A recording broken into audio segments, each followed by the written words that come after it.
and welcome to another video from Paper Crafting with Tammy. I wanted to share a layout with you today and go through the process of creating it. So what you're looking at here is a layout that I've designed using my Kiwi Lane templates. I've got a combination of photo mats, a border set, some strips, and then a couple of accent pieces. So I'll tell you what they all are in case you want to create along with me, and then we'll get started. So the border set that I used for this layout is Abbey Road. So I used the pieces Abbey Road 1A and 1B. So those are a match set. These strips are not an item that are able to be purchased in the shop anymore, but you could easily recreate this item just with some strips of paper if that's something that you think you would use. I really do enjoy the strips in my design process, so I use them quite frequently. So these two pieces are a 1/2 inch strip, and these are both a 1 inch strip. Okay.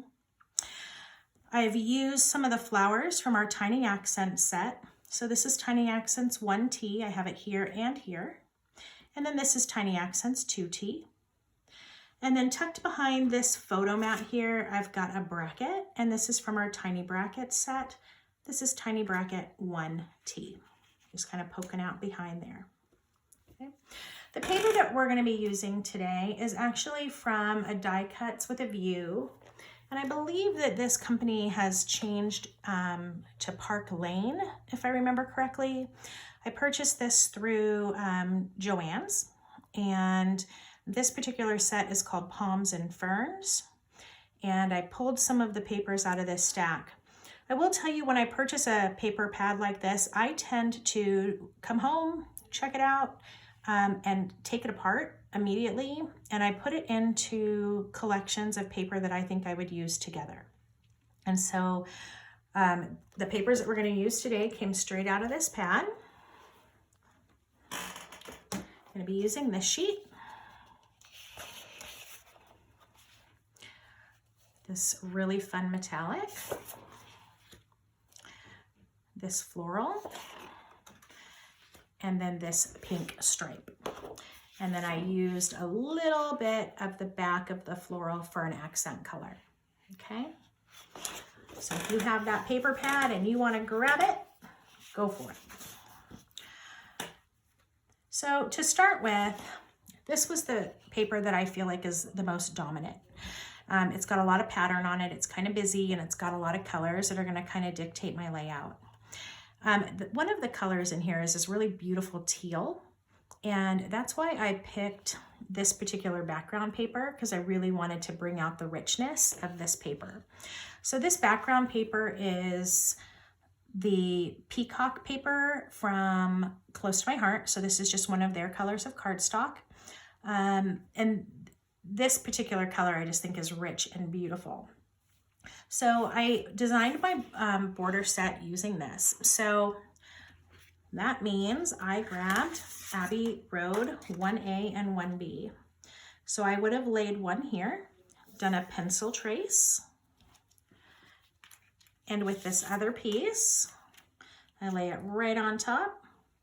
Just make a little mark with my pencil here, and then do a straight cut with my trimmer. Okay, so then this ends up being a scissor cut. And when I'm done, I've got two border pieces that I can use on the page. Okay. So here's 1B, and this is 1A. The strips, these 1 inch strips, I cut out of the watercolor looking paper, and I actually decided that 1 inch was a little bit bigger than I wanted. So I changed the size. I made them 1 inch when I was starting to design, and I just felt a little big. So I went back and redid those and made them 3/4 of an inch. And I just like the way that that came out a little bit better. Okay. I usually like to seal the seam when I use two pattern papers on top of each other. So in this case, I grabbed the back of this floral and I just cut a little strip. It's still patterned, but I think that it's got a dominant enough strip of this turquoise to just create a little division between those two patterns. Okay. The next thing that I did was use that metallic paper to create these two strips. And this pad happened to have quite a lot of metallic paper in it. And so I tried to kind of divide it up on what am I going to use on each layout. Once I had this done, I felt like this metallic element was a little bit strong and that there wasn't anything really balancing it. So I'll show you what I did to balance it in just a minute. So bear with me so you can see that part. I decided to create my photo mats for this layout on this pink paper, and it has a little bit of a white line on it, so it definitely has some directionality. So anytime I have a background paper that I'm going to use for photo mats, I really like to keep the direction kind of flowing, the paper flowing the same direction on all of the mats. This one's pretty subtle and it might not have made a lot of difference, but I was able to find a way to lay out the photo mats to make it work. So this is here if you want to pause the video and be able to create those photo mats. I cut a 4-inch strip here and then cut it in half to make my 4x6s.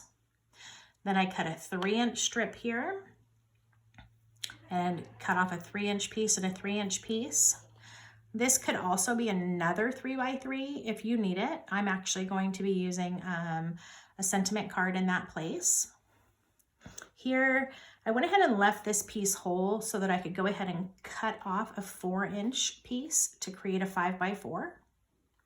And then out of this block that was left, I created the two 3.5 by 3.5s.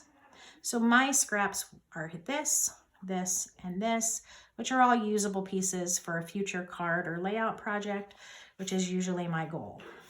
Okay. So here's the photo mats that I created, and I'm just going to go ahead and sub these out real quick so you can see how this is coming together. So these are the 3x3s,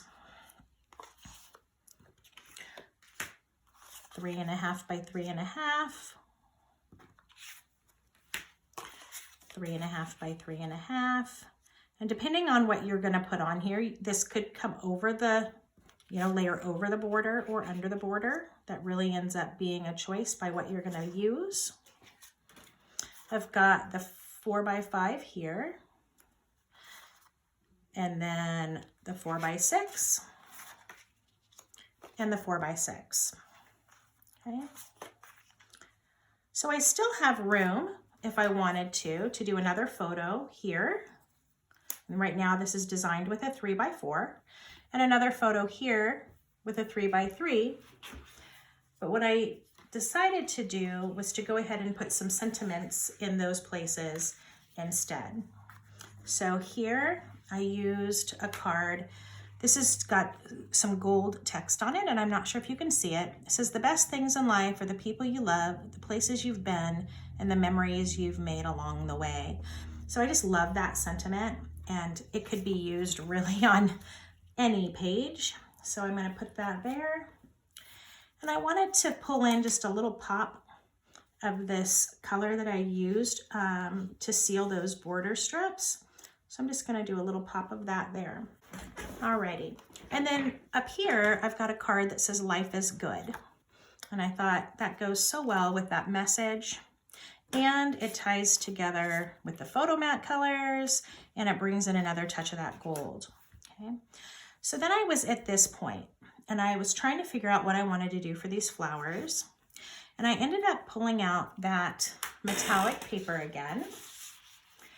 And when I took a look at this, I realized, like, I had just cut a couple of strips off. I could go ahead and use these flowers and just fussy cut around them and get that metallic touch throughout my layout. And that's what I ended up deciding to do. So that created a flower for there, one here, and then another up here. Okay, and if you've seen my videos before, I do really recommend that when you're pulling something into your page, that you find a way to carry that feel across the page so that somebody's eye continues to move. So by having the 1, 2, 3 flowers, somebody can go whoop, and kind of make that sweep with their eye. I've also done the recurring notion with this strip, and this bracket.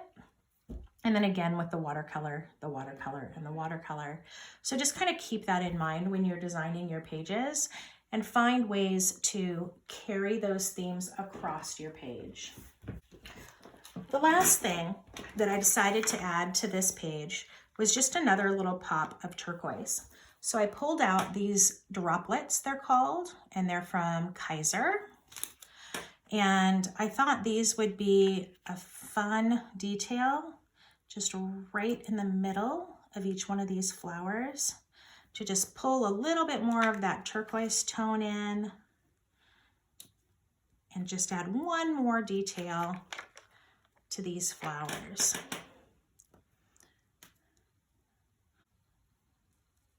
So I'm going to go ahead and tape this down and finish this layout off, and you'll get to see a picture of it at the very end of the video. I hope that you enjoyed watching me lay this out today and that you got some ideas for how to use a paper pad to create a layout, some tips for carrying colors across your page, and that you go and create something fun for yourself today. If you are enjoying the videos that I'm putting out, please subscribe to my channel. And if you would like to be notified when new ones are made, you want to click the little bell, and that will give you notifications. Okay, share this with anybody that you think would be interested, and keep watching. I really appreciate your support, and I hope you're having a super day. Take care and keep creating. Bye-bye.